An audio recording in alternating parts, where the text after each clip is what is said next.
The Messy Podcast is sponsored by Eternity Bible College. Eternity is dedicated to providing a debt-free education with courses taught by hands-on practitioners just like myself. To learn more, visit eternity.edu. Well, welcome to the Messy Podcast, a podcast about the messiness of life and the transforming power of the gospel. My name is Scott Mehl, a pastor at Cornerstone Church of West Los Angeles, and this podcast is sponsored by Eternity Bible College.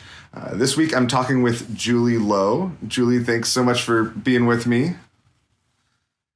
Thanks for having me. Absolutely. Julie Lowe is a faculty member at CCEF. She holds an MA in counseling from Biblical Theological Seminary. She's a licensed professional counselor with over 15 years of counseling experience and is a registered play therapist and has developed a play therapy office at CCEF to serve families, teens, and children, which is one of the things we're going to be talking about. She and her Greg have 6 children and serve as foster and adoptive parents. Is that correct, Julie? You got six kids? That is correct. Every once in a while, I have to stop and count to make sure. Exactly. Julie's also the author of Building Bridges, Biblical Counseling Activities for Children and Teens, Childproof, Parenting by Faith, Not by Formula, and the booklet, Helping Your Anxious Child, which is the topic of our conversation today. Julie, I'm so thankful for you to share your wisdom with us. I think that this is such a timely topic. Yeah. Anxiety is a hugely timely topic in general, but particularly anxiety in kids. I think anxiety has always been a difficult struggle for children, just generally, as they learn to manage life in an unpredictable world. But anxiety is obviously at an all-time high as kids come to grips with the events of the last couple of years, as many of them return to school full time for the first time in 18 months, bringing up all sorts of different responses, reactions, and fears.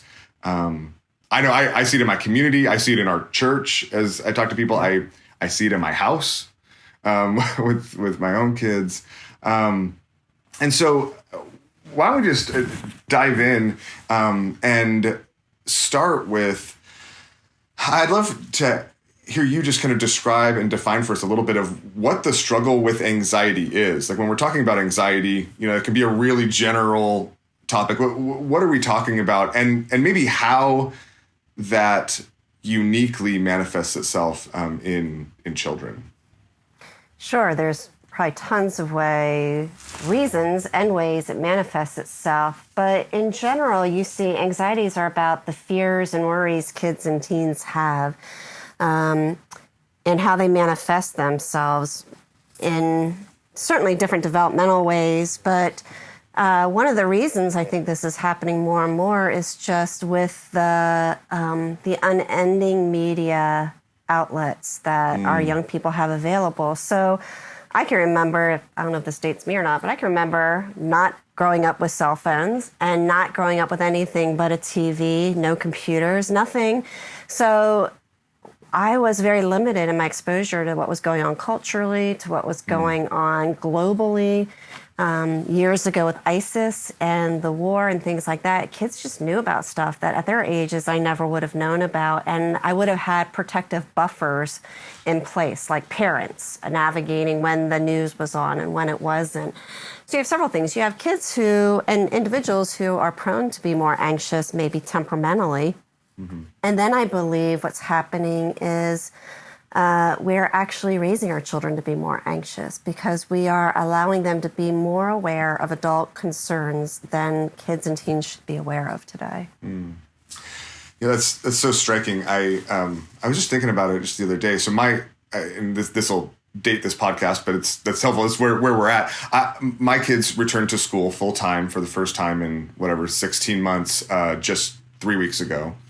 And, 2.5 weeks into school, the major topic of discussion in school was the 20th anniversary of 9/11. Yeah. Which, again, is important and is an important thing to learn and things like that. But the timing of it struck me and even made me wonder about the wisdom of kids getting back to school Right. for the first time after 2 years. And the thing we're going to talk about is these like massive terrorist attacks. And, after them hearing about, just constantly hearing about Afghanistan and everything else. And not to mention the things going on in our own community. And it's it's this constant wave that it's so insightful that they're not filtered from in so many different ways. Yeah. Yeah, actually, that's a great point. So you already have big mass mandates and arguments and debates, and our kids getting COVID and passing it. You have them being out of school for a long time. And then we talk about all the tragedies that happen right at the beginning of the school year. Yeah. So you consider a child who's already prone towards being anxious about life or bad things happening, or school anxiety, being separated from mom and dad. Some kids just have those natural tendencies or inclinations in them that we want to shepherd and nurture and disciple them through. But think how challenging that is when then they're like layering of events and hardships upon that only prove in their mind that they have every reason in the world to be anxious. Yeah. Yeah. Okay. So you mentioned a couple of times that, some kids just are, I think some people and some kids are just naturally prone to be more anxious. This has been an interesting dynamic I've seen with kids across our church, but even particularly in my home. Like I have 4 kids and 2 of them are just naturally more easygoing. And 2 of them are particularly anxious and have struggled that in ways that the others haven't.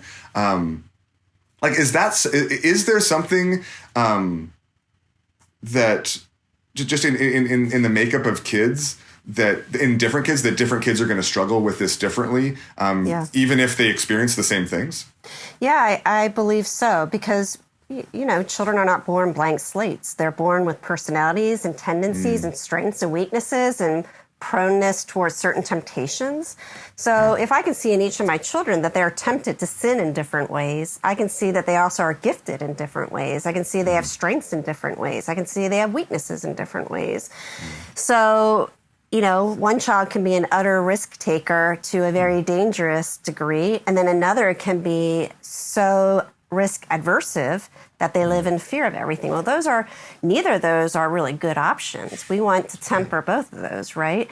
So it's not necessarily a temperamental weakness, though maybe that's a category. I think of 2 things. I think creational. We're made creationally. So I'm made with a certain temperament that comes with strengths and weaknesses. Our children are made with temperamental, creational, I like the language of that, creational strengths and weaknesses. Then we have situational blessings and curses. So you have a child who, say, is a risk taker, has no fear in them, and you wish you could temper that a little, and they're exposed to all the things around them. They seem unfazed by it because they're not afraid of COVID. They're not afraid of getting sick. They just inherently are more naive or less worried about it.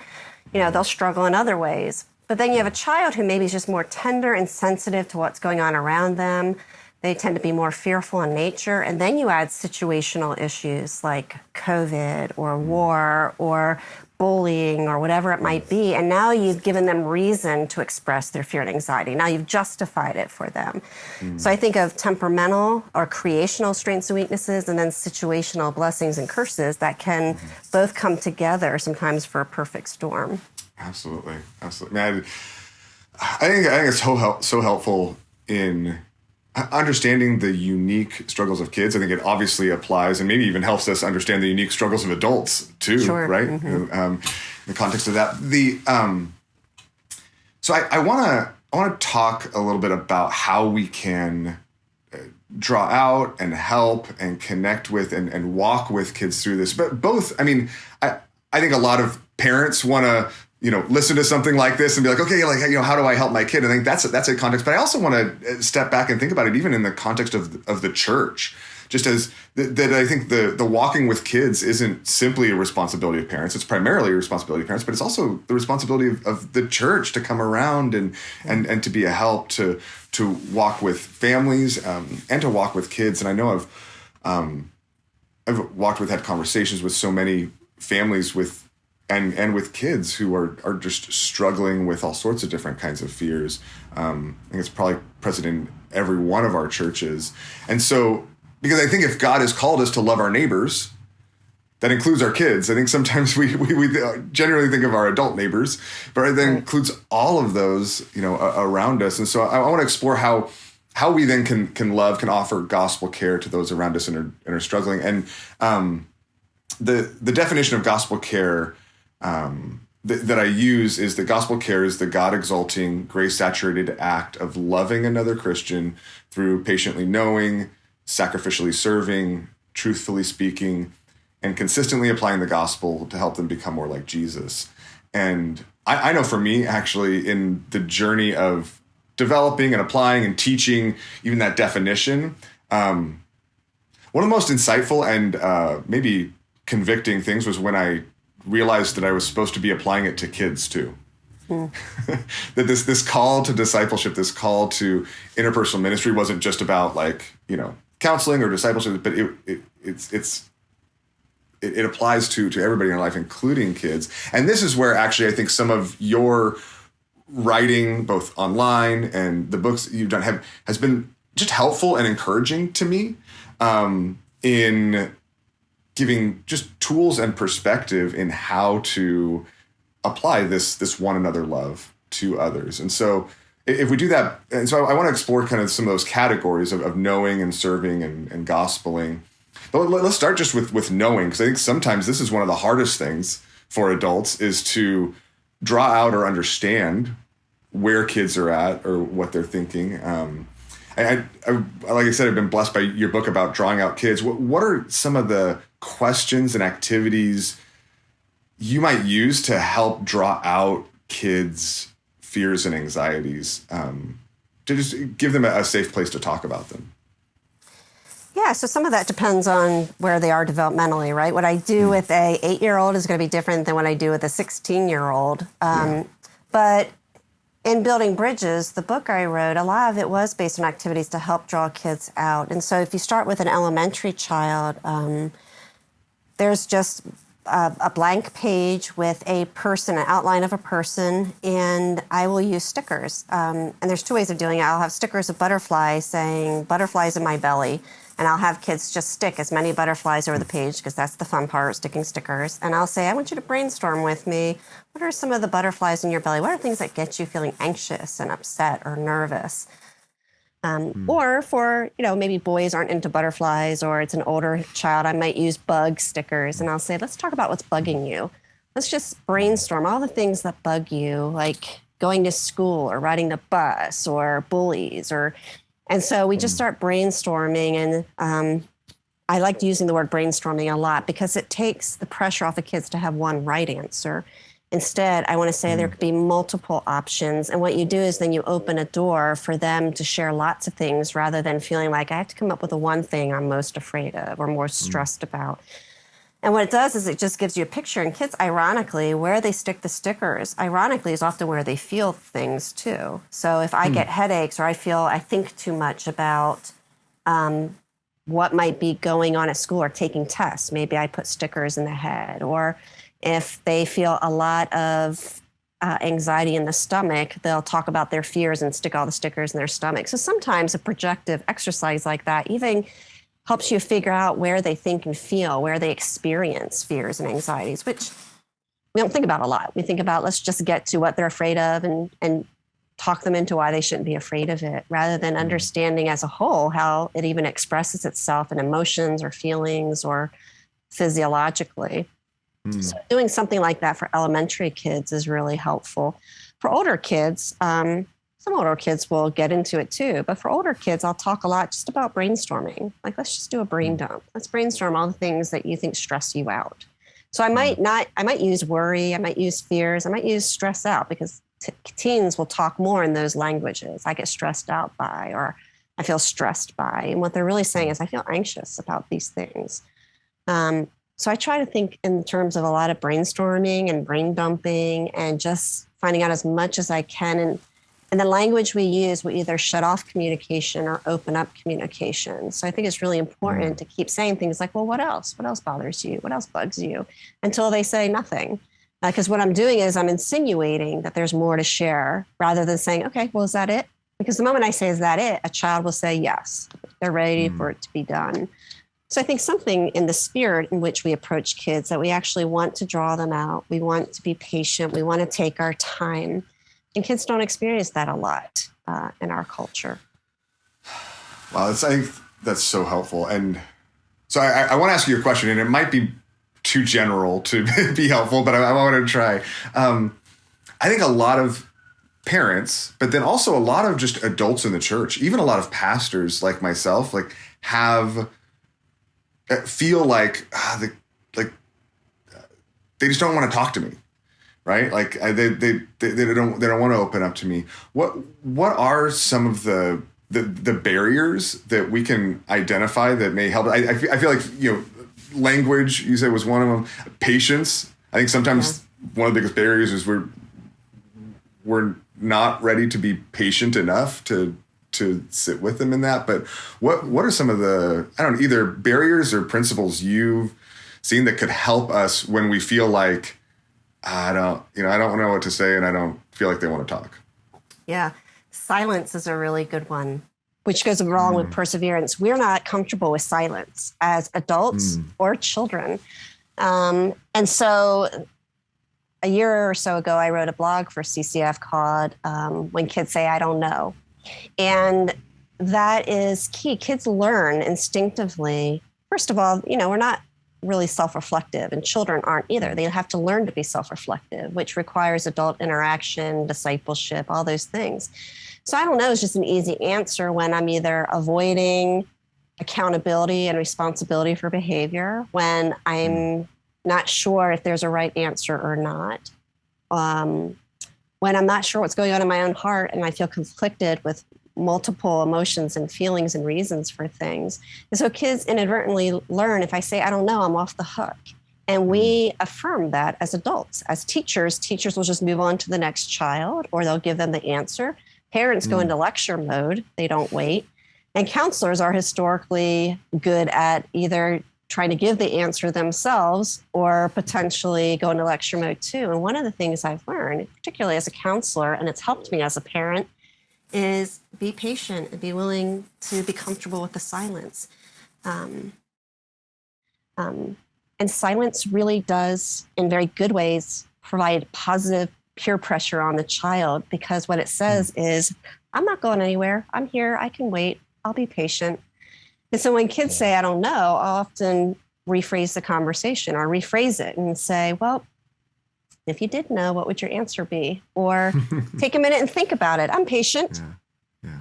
And then you got to sit there in silence. And that can be uncomfortable. Or I'll say, let's brainstorm. There's probably not one right answer. Let's just brainstorm. And there are kids who genuinely don't know what they're thinking or feeling. And that's when you and I want to help prompt them and give some possibilities. But we're just impatient people. We want quick fixes. We want to keep moving. We live in a fast food culture, and many families live with that kind of pace too. They don't take the time just to sit with their kids. And I think that's one of our biggest mistakes. That's so... I was going to say so helpful, but it's also so convicting. I think that I think that is something that's uncomfortable, that I think we all kind of rush through, and I recognize the just desperate need for that, particularly with kids, and particularly given the just even like authority dynamics and things like that. I think they expect like, oh, I'm just supposed to sit here and listen. It takes time to even signal to them. Like I really want to hear what you think, even if you don't really know exactly what you think. Like I want to be here while you process. Yeah. We're training kids to be passive, by the way. It means if I just sit there and tolerate you and listen to you, I can now move on and do what's more important and go on with my life. Yeah. But when I actually make them talk to me, I'm inviting relationship. And I'm making them more proactive. What I'm doing is I'm putting back in their lap responsibility. I'm saying, wait a minute, you know, only you know. I don't know your heart. I'm not going to speak for you. And it's making them much more proactive in relationship. Yeah, that's so helpful. Are there any kinds of questions that we should avoid when seeking to draw out kids or pursuing, I don't know, anything that. Yeah, well, I kind of hit on this a little earlier, started to, but we often closed questions like yes or no, or is that it, or anything else. Though sometimes I'll say some of those things, but I've often start with, well, what else? Tell me what else you're thinking. So my questions assume you have more to share. They don't presume that's the end of the conversation. And I've done this. I teach in a master's program. I've done this with adult students where I've modeled it in front of the class, and I kept asking questions like, okay, well, what else? And they just kept answering it. And the class would start laughing because they saw what I was doing. Until at some point they said, I think that's it. I said, okay, great. Well, I probably got 6 more answers out of them because I just kept assuming what else. And so I think it's not that that's magic language. It's really more of a posture that invites more conversation and presumes you have more to share with me, not less to share with me.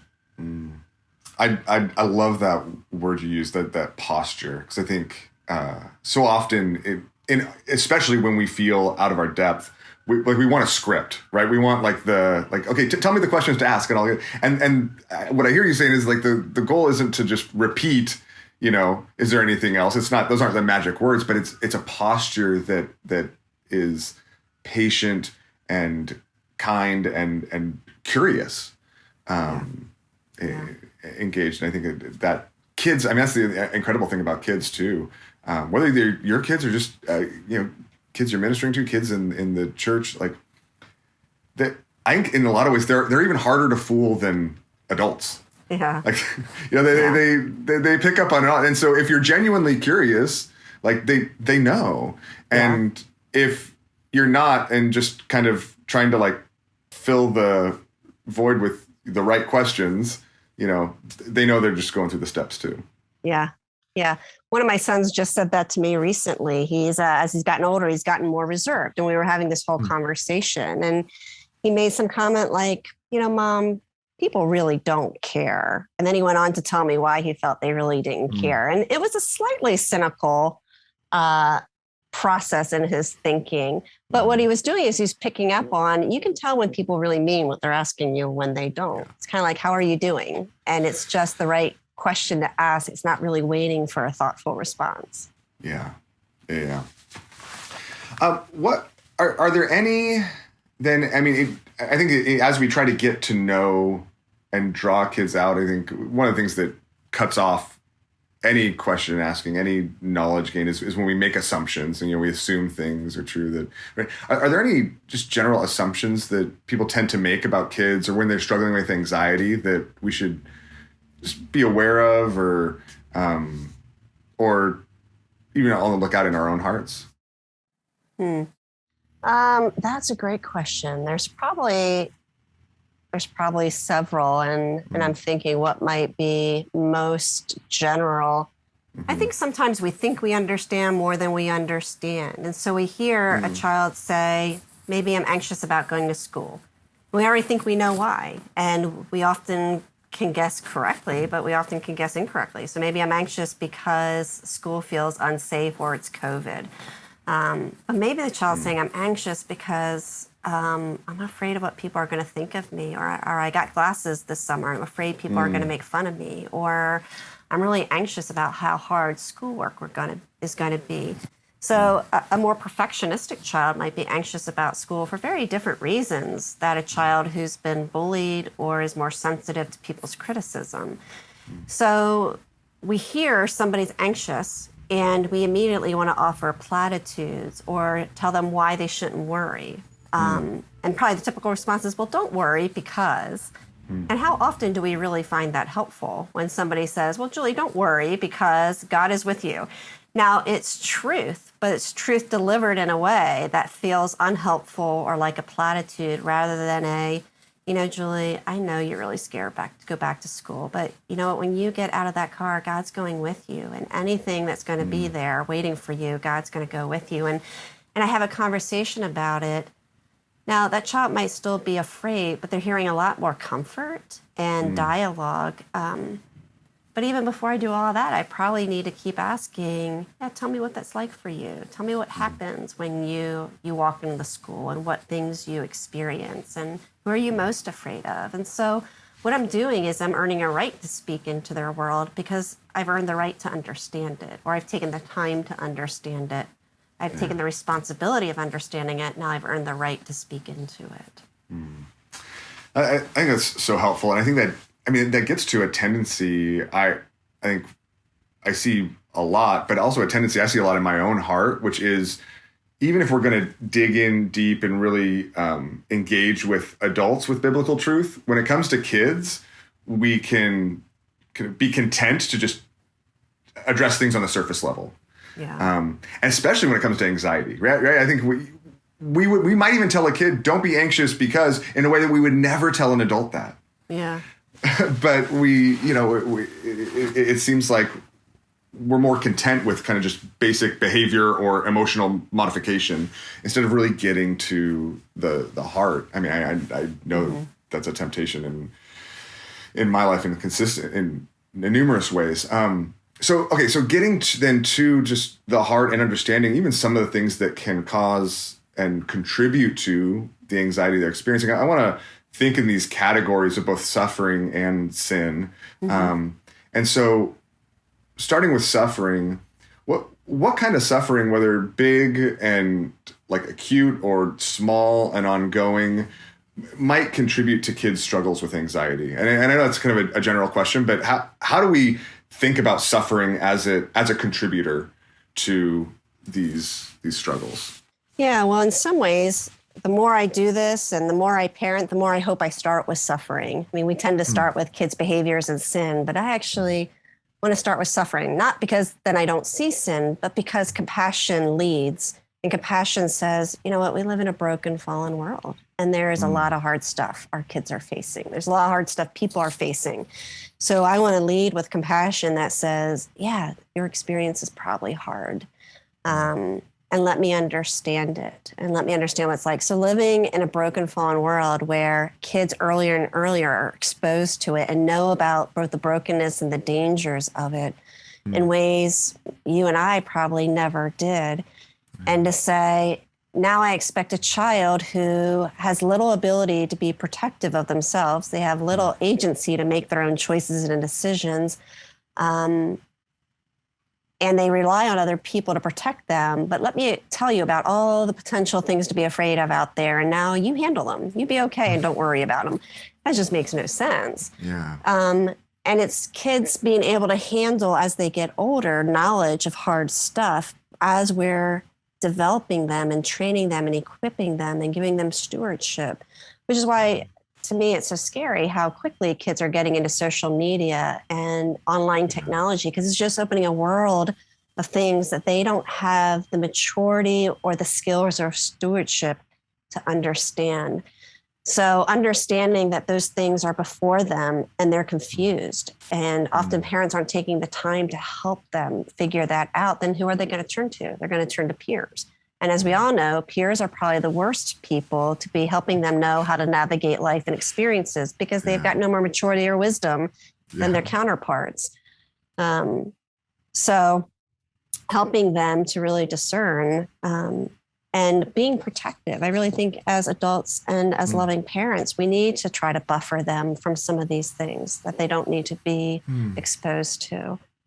And then, as you said, it's, also their sin, their tendencies to either be reckless or to be fearful or to be perfectionistic or to be driven by the fear of man and what people are going to think of me. Those things, of course, enter into their anxieties and their fears. Okay, so I really appreciate you wanting to start with suffering, because I think we can't oftentimes jump over and be like, okay, well, wait, what are your fears? What are your idolatries? What are the things? And I want to get to that, but it's just staying on the suffering piece for a minute. And these are interconnected in kids' hearts, so they're it's never one or the other. But I think it's helpful even conceptually to just think in the categories when we think about that suffering. How does Scripture give hope and comfort to kids in the mess of those fears? Like in the mess of that suffering, how do we help them process it, not just giving platitudes, but how do we help them process it with a biblical worldview? And what scriptures would you bring to bear kind of in the life of kids? Yeah, I love this question because it just really helps all of us with anxiety when we realize that every place in the Bible that God talks about fear, the answer is always himself. It's his presence. It's not, here's how you get out of it. It's not, here's what will protect you. It's my presence. Fear not, for I am with you. Be not dismayed, for I am your God. I am your refuge. It is always the solution to anxieties is God's personal presence in our life. So what makes that both wonderful and challenging is that you can't make somebody else feel close to the Lord, right? I can't make my kids feel close to the Lord, but that's what I need to offer them. I offer them relationship with him, not answers and platitudes and ways out of it, which is our tendency. We want to avoid suffering. We want to avoid anxieties rather than saying, I need to face this, knowing that if he is for me, who can be against me? Then as a parent, so the answer is always God's presence in the moment. Then how do I instill that in my children? Well, it's going to be personally, I've got to live that out before my children. And secondly, I need to learn to talk in ways that woo them to the Lord and make them want to know him personally. And so the way I talk about the Lord will either make them want to know this person and be closer to him, or it'll make them feel like he's indifferent and inadequate. And then it's going to be how I model that before them. So you think of Corinthians where it says comforting others with the comfort we've been given. You have this waterfall effect where I can only comfort my child with God's comfort if I've received God's comfort, if I know it personally. And so the Jesus I have is going to be the Jesus I give them. And do they see a parent who loves the Lord and walks through hard things, trusting the Lord? Because then that will trickle down. I can comfort them with the comfort I've been given. Now I've just literally incarnated relational love, God's love to them. And that will make them want to know him better. Yeah. I love that, right? Think of right there in the beginning of 2 Corinthians where he tells us explicitly, right, that this is the purpose for the comfort we've been given so that we can turn around and comfort others. And primarily when you as you look down and look around, oftentimes your kids are the first ones there, right? And you're like, this is what this is for. And I can't imagine anything more powerful than pursuing that intimacy and that comfort with God, fighting for it, because sometimes we're struggling with it in significant ways, right? How do you go about sharing or instilling that in kids that aren't your children? Like whether in the counseling setting or even just in the local church setting. And maybe the answer is just the same, but what's unique about that in your experience? Yeah, in some ways the answer is the same. In some ways it's different. You're right, because my children watch me day in and day out. They'll see my flaws and they'll see the ways I actually walk with the Lord, and whether I'm doing it or not. So with children who aren't ours, it's really that we're finding winsome ways of talking about the Lord that makes them want to know him. So you think of somebody who meets a famous person and how cool that is and how awesome it is to meet them. And I can talk about that person in a way you say, oh, wow, I wish I really got to meet them. I wish I knew them like that. And that's how I think we need to talk about the Lord more, that our kids say, man, I want to know that God that Julie's talking about or the youth pastor is talking about. You make him sound good. You make him sound like somebody I want to know personally. So it really is that I'm wooing, I'm talking in winsome ways, I'm surprising them, when kids often hear just way more instructions and correction. But I want them to delight. I want them to learn to hear the delights of living as a Christian, not just the to-do list and the do's and don'ts. So I think that's just a great way to think about everybody probably is, do I talk about the Lord in a way that makes them want to know him more or makes them keep him at arm's length? I am a reflection of that. My language I use, the way I invite conversation, and the way I model it. So there you still have, I'm modeling If I really care about you, I'm willing to sit with you for 20 minutes. I could be over there hanging out with the adults, but I'm sitting with you, chatting with you because you're important. That matters. Wow, that shapes, and it even is convicting for me in so many ways, because and this goes back to what you were talking about earlier. The thing that derails that is impatience. Yeah. Right. Yeah. And which I think we feel even with kids more than we do with adults.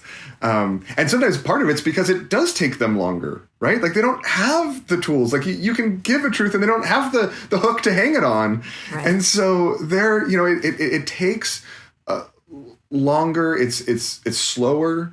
And I think my impatience is probably what most often derails conveying the winsomeness of God. Right? Because it's like, oh no, this is the answer. Like, just grab the answer. Like it's right here, right. Instead of taking the and the more that becomes like just an exhortation or a instruction that they just need to do, the more it breaks down what they actually need, which is to experience and catch that vision of the beauty. Yeah, and think of that principle for a minute, though. I mean, what makes talking to kids and teens so hard is we literally have to step into their world, where usually we want people to be able to reach up into ours. We want people to meet us on our level and meet us there, rather than saying, I'm going to meet you where you're at personally. And when we do that with kids and teens, we become better at doing that with lots of different populations, like the elderly, like the special needs, like the handicapped, like those who are mentally handicapped, where we just say, this person is worth taking my time with. This person is worth, working hard to get to know or to communicate with, because they have inherent value before the Lord. Yeah. Oh, that's so helpful. It's so helpful.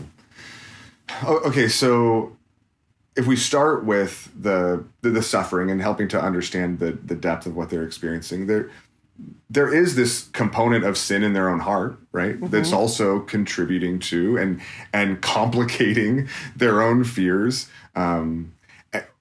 understanding which can help them, but it's also difficult for them to grasp the depth of that. Whether they're an elementary school age kid or even a high school, I think high schoolers still have trouble like grasping the depth of that.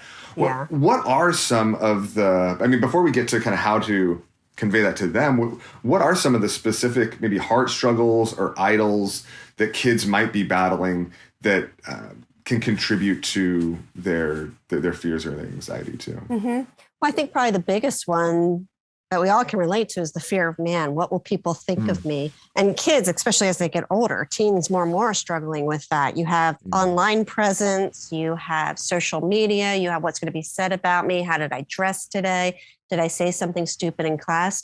So the fear of man has always existed. But again, you look at kids and say they were bullied in school because of appearance or academics or lack of athleticism.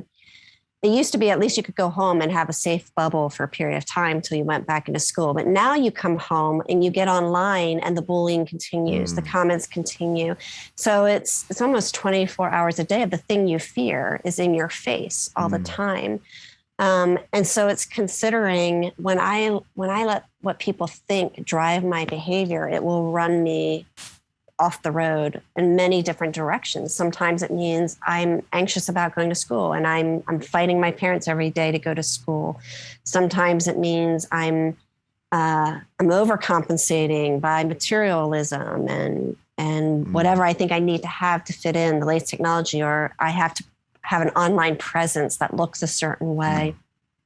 So you can have fear man issues that just take kids in 20 different directions. Then you have things like perfectionism. A kid with perfectionistic tendencies will have a lot of anxiety in school because there's academics. There's your value and worth for most of the day is in performance. That can be true with athletics too. You have kids who they keep their world safe by being in control. And there's very little control kids really have. It's, a facade of control. And so wanting to control and navigate everything. And so you can see that in the heart, our heart can be prone to wander in lots of different directions. And that's why it's so much more valuable for a parent to really be an expert at knowing the child in front of them than just say, well, I know all about anxieties, because you don't know. You don't know what's going on in this child's heart, and you don't know what's driving their behavior. That's so much more important than what I see on the outside. It's what's driving what's going on in their heart. Yeah. That's so helpful. Okay, so when I think about that, though, I think conceptually that makes so much sense and is so helpful. I find it hard, though, transferring that to a kid's understanding, right? Like, how do you help them understand even the concept of idolatry? I mean, right? I think the answer isn't being like, that's a fear of man, right? You shouldn't fear man, right? How do you draw that out or conceptualize it in ways that they can begin to grasp? Yeah. Well, children's church and children's ministry workers usually are much better at this than the average person, because they understand the need for object lessons, right? We find things, we use creation. I mean, even Jesus did this in the parables and in analogies and metaphors, and understanding that we want to take truths and speak to them in ways that the person in front of us will understand. So, for example, one of my favorite passages is in Corinthians that talks about taking every thought captive and making it obedient to Christ. And so for kids with anxiety, I'll often talk about, think about flies who are buzzing around your head. One fly annoys you. 2 or 3 flies start to bother you more. 4 or 5 or 6 flies feels overwhelming. And you keep swatting them away, but they keep coming back, and how your thoughts can be like that. And what does God say? God says to take each of those thoughts captive, to grab one and decide what to do with it. Do I kill it? Do I throw it away? How do I think about it? And it's taking what we're believing and telling ourselves the truth with it. And so that idea of taking thoughts captive, sometimes kids will talk about locking it in jail. I'm going to take my thought and lock it in jail. And then I'll say, okay, well, then what are you going to replace it with? What's true? What's right and good? And so you want to find a metaphor that can really resonate, which is why I could do something that works with a child or a teenager, and it goes brilliantly and they love it. And then the next day I try to do it with another teen, and they're like, that's dumb, Julie. That doesn't make any sense to me. I'm not getting anything from it. And so here I thought I was the most brilliant person in the world for doing it. But you realize that people learn in different ways. They respond to different passages. They're struck by different sermons. And the weight of it is really on us as adults to keep speaking truth to them in ways that they can understand it and receive it. And that's a conviction that I can say, well, I've given you my best stuff. Oh, well, it's up to you now. Or I can say, I love you. I want to help you understand. So I'm going to keep working at helping you and finding things that are relevant to your life that make sense out of it. So it's taking scripture and making it come alive to young people. That's so helpful. And I mean, it makes sense, right? Like if a children's teacher in Sunday school is going to do the work to, hey, if these kids are going to grasp this at all, like they need an object lesson, right? They need a picture, they need a metaphor, they need to grasp it. Then in whatever way we are engaging with kids, whether it's as parents, as counselors, as pastors, as small group leaders, even just as friends and friends' parents, like we got to be striving to do that same thing, because they need something that they can visualize and grasp onto. And I really appreciate the exhortation to not give up if one thing doesn't connect with a particular kid, but because sometimes it's the kid, sometimes it's the analogy, sometimes it's just the day, right? Yeah. And so okay, let's try again. I think we can just get easily discouraged. We're like, well, that didn't work, so I don't know what to do. Well, that too. And, as parents, I've heard this multiple times where I've said things that I thought were so insightful and brilliant to my kids, and it means nothing to them. But then a day or a week later, they come home and say, guess what my teacher said today? And they thought it was the most brilliant thing in the world. And I looked at them and said, that's exactly what I said to you a week ago. But it meant nothing coming from mom, but it meant a lot more coming from another, or they just needed to hear it 2 or 3 times before it was sinking in. Yeah, absolutely. And so I think especially when it comes to counseling, to personal ministry, like we want instant results. Yeah. And we don't think about it as planting and watering, right? These seeds that in the Lord's time and in the Lord's way, he grows. And so even just being faithful to that, even if we don't get the instant reward, that faithfulness it's an act of faith, right? It's an act of trust that we're going to strive to do my best, and also trust that the Lord has put us in these kids' lives for a reason, even if we're not perfect at it. Right. But, right. Which is going back to one of your main points earlier, and that's why we live in community and kids live in community. Yeah. They do need multiple godly voices in their life affirming what is true and right. Yeah. I think that's so helpful. And I think that's where to me, this equipping is so helpful in one sense for pastors, for parents, but also for, a children's teacher, a youth group leader, even just like a fellow parent or like a parent of somebody's friends, right? Because you're going to run into these conversations in all sorts of random places, right? In your front yard and when your kids are playing on the playground or at church, and being equipped to be able to be another voice also takes off the pressure from being the only voice that, can offer everything, but just being a voice that is pointing, that's watering, that's planting seeds and pointing people to truth. It's what God designed the church to be, right? Yeah. So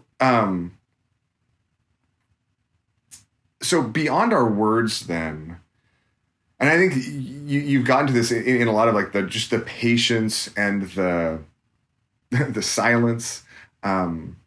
But beyond our words, how can we serve kids when they're anxious? Like, how can we just compassionately care for them? Because I think sometimes we also think of biblical ministry only as just saying things, but I think a lot of times there's things we can do for kids that are compassionate and truth affirming as well.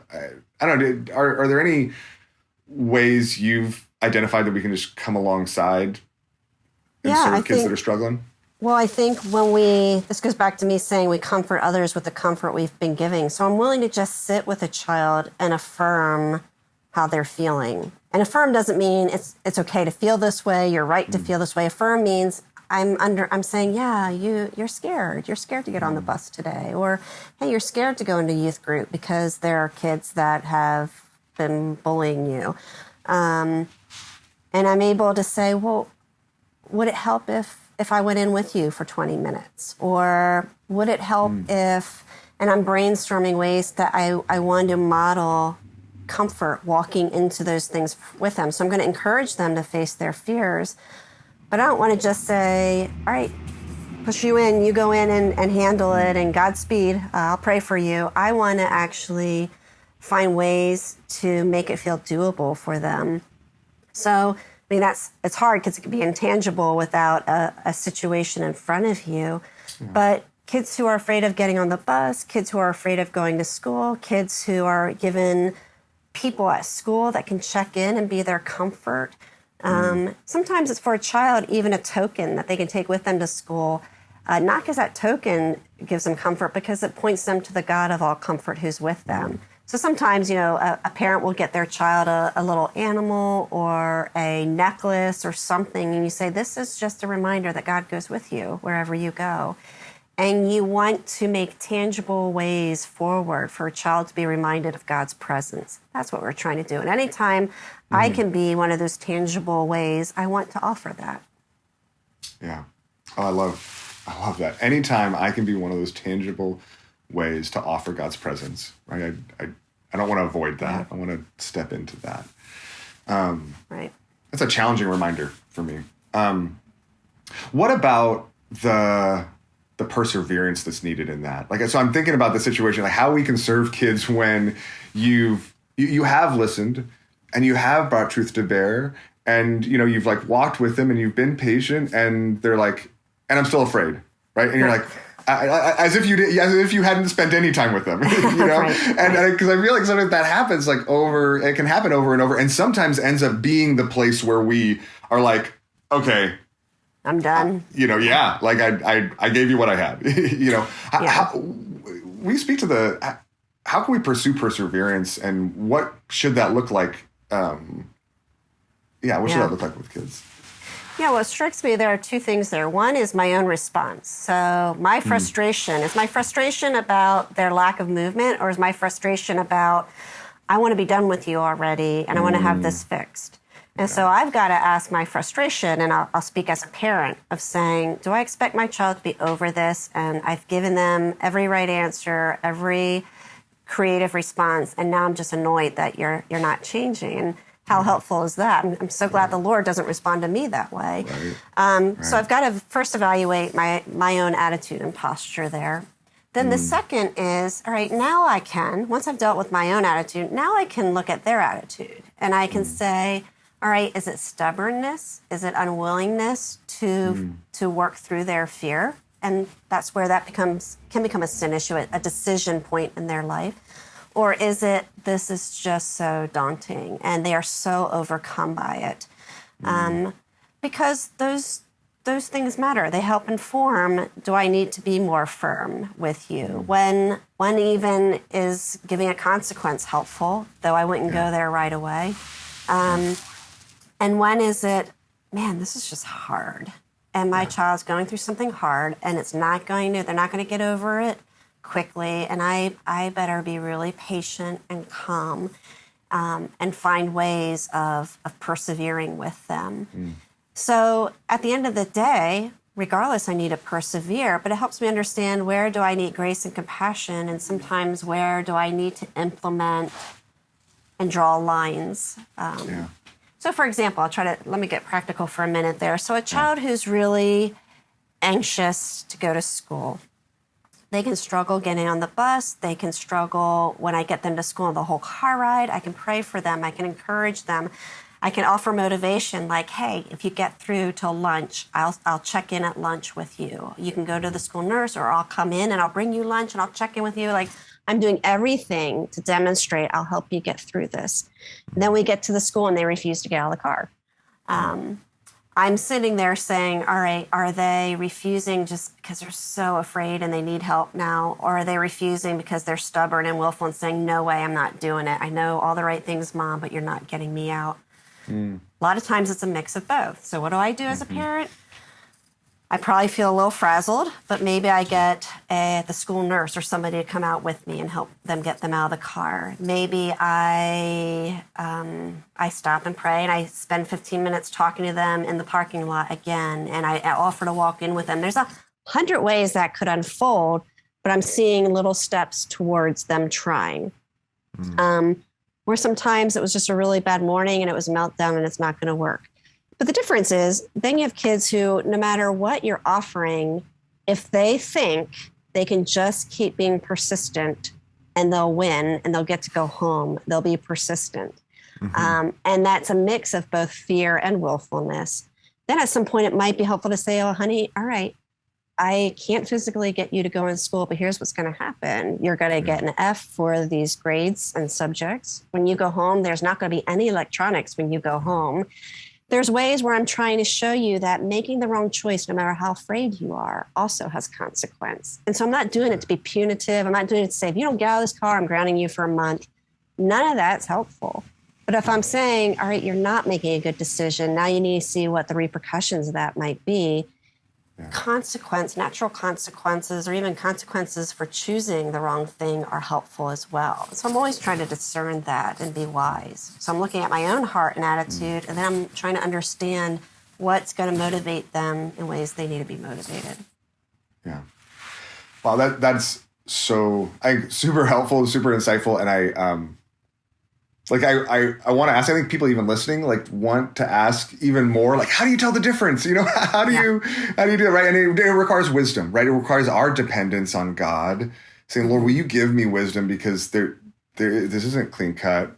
But so let me ask you a little bit of a side question, though, that I think is common to a lot of people's experiences, even Christian parents' experiences as they try to navigate these things, and even navigate that difference between when it's this is just really, really hard for them, and when they're not doing the work, not willing to do the work themselves as well. Sometimes I think even parents of the same child will disagree about where that balance is, right? I think that's probably common. I feel like I've experienced that. I see that in our church a lot, and not even huge disagreements, but like they just see it slightly differently.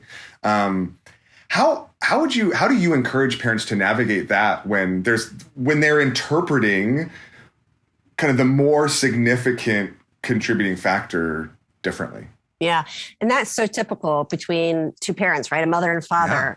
In any given moment, a mother might be like, they're doing this on purpose. And the father's like, no, I think they're really scared. And the next day it might be, oh, they're doing this on purpose. And the mother's like, no, I really think we need to show compassion. Totally. And what I always say is my husband and I, if our child and understanding our child is the goal, then we can be approaching our children from completely different sides of the fence. But we're going to be moving towards each other because our goal is really to understand our child's heart, not how I would feel if I were in that situation or how he would feel, but we're really saying we want to be experts at knowing our own children. And the more we do, even when we disagree, we end up moving closer together.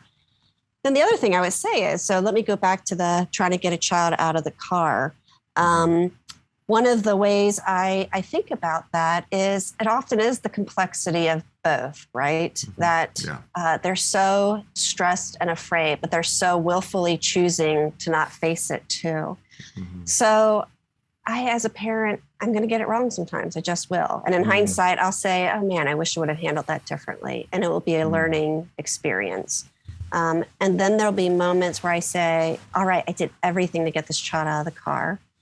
Now I am probably going to give some consequences, and I'll walk away. They'll go home with me, and we'll try again tomorrow. And where do I need additional help? Where do I need counselors or additional support at the school? It could be a variety of things, but that's probably the place I see parents really struggle most. That there's a secondary gain sometimes to children being afraid. So let me say it this way. Children start out really anxious and afraid. And then as parents, we do things to help them compensate, like letting them sleep in bed with us or letting them stay up and watch a movie because they're afraid of going to bed.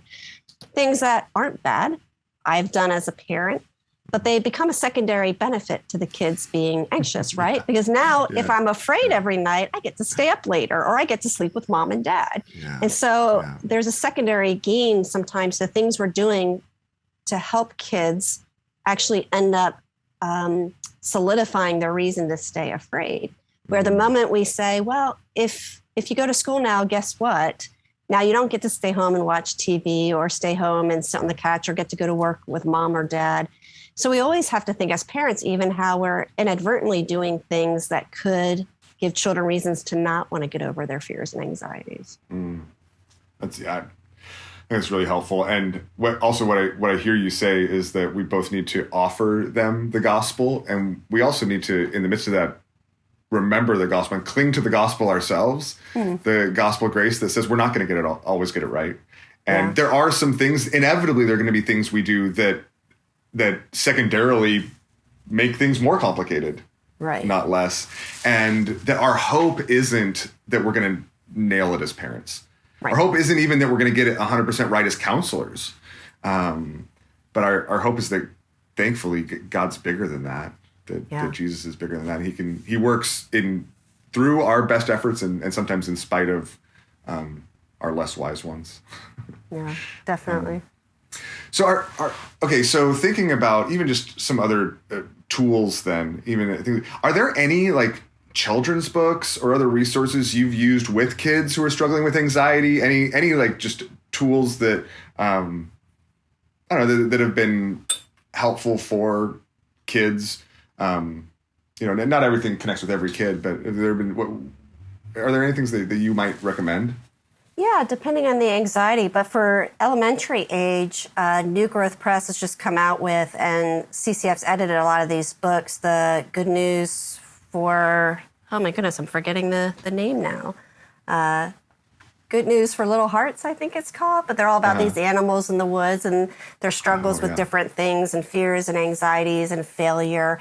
And the nice thing about that is a lot of anxieties stem from different things: fear of failure, fear of being made fun of, people pleasing. And so they're just a nice resource to help kids normalize some of their experience and turn to the Lord in them. Ed Welch wrote a book that he adapted, When People Are Big and God Is Small, is the adult book, but then he wrote one for teens, I think, called Really? What Do People Think and Why Do I Care? Again, for some reason, I'm drawing blank on titles right now. But that's a really good one for teens who often will struggle with fear of man stuff and what people think of me. And New Growth is coming out with a lot more resources. I'm just familiar with them a lot because they've done my book. So they would be a great avenue to look up some of those. That's so great. I mean, When People Are Big and God Is Small is such a great resource. I use it a ton, but I didn't know that that he had produced like a kind of a teen geared one. What That's do so people helpful. think of me and why do I care? Yeah. Okay. You know, it's interesting. I found this with my teens too. I love like shoving books in their hands, and sometimes they love them and sometimes they just groan and groan. And I kind of, in my head, I downplayed like books written for teens. Because I'm like, well, like, you don't really, but I found them to enjoy them and connect and get more out of books written for teens than I ever expected. And maybe that's just my own ignorance. I'm like, oh, like it's that's silly. But taking that and putting it, their life stage and even their mental process is so unique that when things can be put and geared for them, it can be powerful tools. So Yeah. I really appreciate that. What resources would you suggest for someone wanting to minister to kids struggling this way? I mean, I've found your book on the Building bridges. the building bridges so helpful because it just gives so many different ideas. I think so many times we just need ideas, right, of like what we could do to draw people out. But what else would you suggest for people wanting to care for kids struggling with anxiety? There are a lot of books written out there. Probably the first thing I'd suggest actually is just knowing what the kind of anxiety is. So I mentioned a couple, but perfectionism is very different than kids who are afraid of being bullied. So if I personally had a son or daughter who struggled with perfectionism, I'm probably not going to be Googling books on anxiety. I'm probably going to be Googling books on perfectionism and how to speak into a child's life with perfectionism, even though the outflow of that is anxiety. Yeah. Or if I have a child who has separation anxiety because they're younger, then I'd probably be looking at resources for, well, my child struggles with being separated from mom or dad.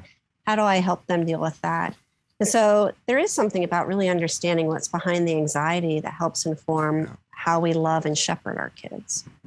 Which is why building bridges is so helpful, right? Because it can but I mean, I genuinely, because it can help draw them out, help them distinct. And I think that we do tend to want to think in like these super broad categories like anxiety, which in one sense is helpful to say, oh, there's a problem. But the roots of that can be so diverse that it's nowhere near specific enough to actually be helpful. Yep. Yeah.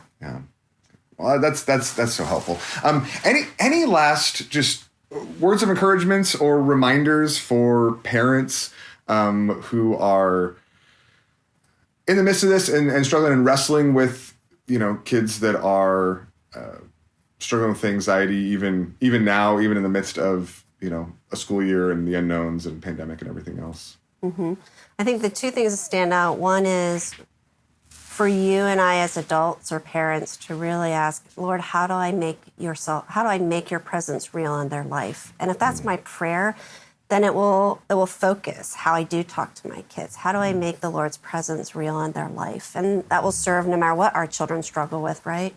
The second thing as a parent, you hit on this, is we'll make mistakes. We'll get it wrong. We're not always going to understand. And the humility to say, I don't need to be a perfect parent. I need to be a humble parent. I need the freedom to go back to my kids and say, honey, I'm really sorry. I lost my temper at you when I should have been more patient. Or, honey, I'm really sorry. I probably should have made you go to school. And now I think I gave you an out in ways that weren't helpful.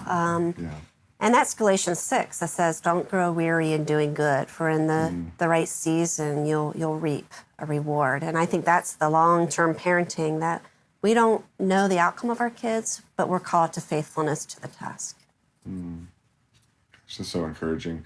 And honestly, it's so encouraging to me. I'm convicted as we've been talking, both in the ways that encouraged in some of the ways that we see and it can bring truth to bear on even my kids' lives when they experience anxiety, but also convicted in the ways that we can turn that process, we can manifest our own selfishness in that process. And both the hope for God in the midst of that, in spite of me in their lives, but also the hope for his forgiveness and transformation, that I can go back to them and I can do something different tomorrow. Yep. I can engage different. And oftentimes, I think it's them seeing us even strive and change that also reaffirms that reality of God, that God is real and he's working, and he's not only working in me, look, he's working in my parents as they're experiencing forgiveness and change and transformation too. So, I'm sure this is going to be helpful for whoever listens to it, but it's really helpful for me, Julie. So good. I really appreciate your time. I really appreciate your expertise, and even just the time and thought and diligence you've put into helping convey these things and provide tools and principles that so many of us can glean from. And I'm really blessed by that, and just so thankful for your work in that. Well, thank you. My pleasure. Absolutely. And thanks for joining us. And thanks everybody for listening. I hope this is as much of a blessing for you as it was for me.